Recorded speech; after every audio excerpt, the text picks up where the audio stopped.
Hello everyone, my name is Margie Solis, base IT3A. So welcome back to my channel.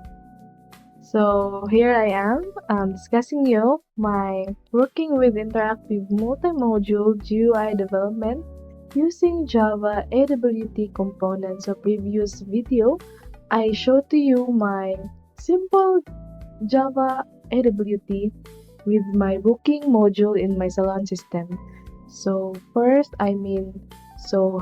I show to you. Later on, I'll explain these codes, but I'll show to you first what is the output of this code. So, kung ato ang i-run, kani ang mo-display first na buttons nga login and sign up. So, kayo mag-create sa ta karon o an account. So, natay mga fields diri, text field nga kailangan nato i-fill in.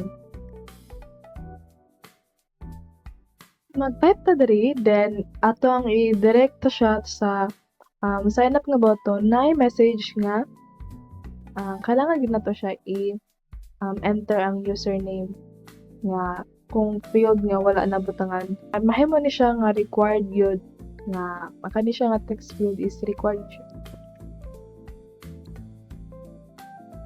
Then kung piliun nato ning role niya na magawas nga sa console, nagamit ta ni og event handling nga item listener nga if tuplokon na natong sa choice or sa kani kay na magawas nga console.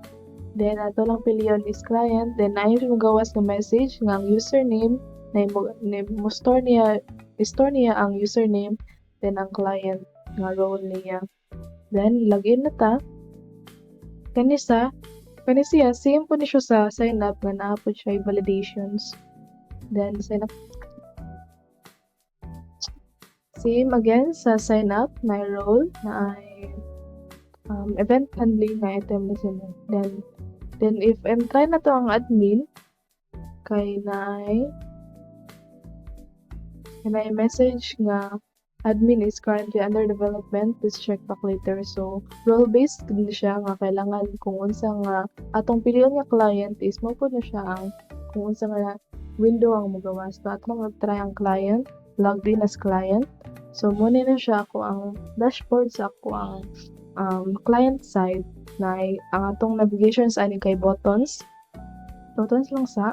Then ang kato siya is first module nako which is ang user module, karon is ang services module. Ang ako ang gamit ani is button type nga mga available services nga makita na ma-display.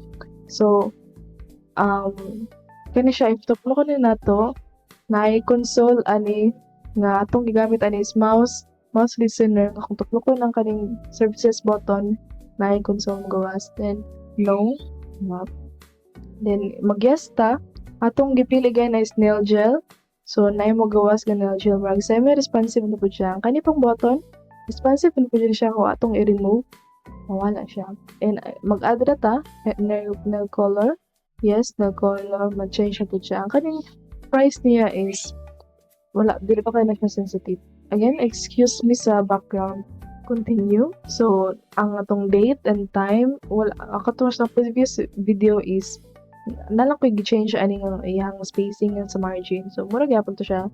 And kani siya is naggamit ta puta ani item listener, event handling, kung payment method, mag-pay mayata, and confirm booking na ay magawas na services na ma-store na pud niya ang kanang mga appointment details. Kung atong i-try og change, mag-add ta. Yes. Then cash at salon. So ma-change ma-store gid niya kung unsa ang mga appointment details nga gipili sa user. Now sa code ta, ako kani siya is every class is lahi-lahi gid na siya og file. Dili na ko explain tanan, ang ako lang important ani is ang kanang ang iyang mga listeners kung usa nga mga buttons nga nganong na nga mga buttons kato siya is sa homepage tong pinakauna tong welcome kani welcome to Solel. Natay buttons nga sign up ug login. Then kato siya if tuklokon to nato na mo direct to siya sa login Java and sign up in Java. So sa sign up tab mga text field niya, then kanang listeners niya kung validations, and if all fields are filled, so na message, then direct na dayon to siya sa nada na mo message nga you can now log in.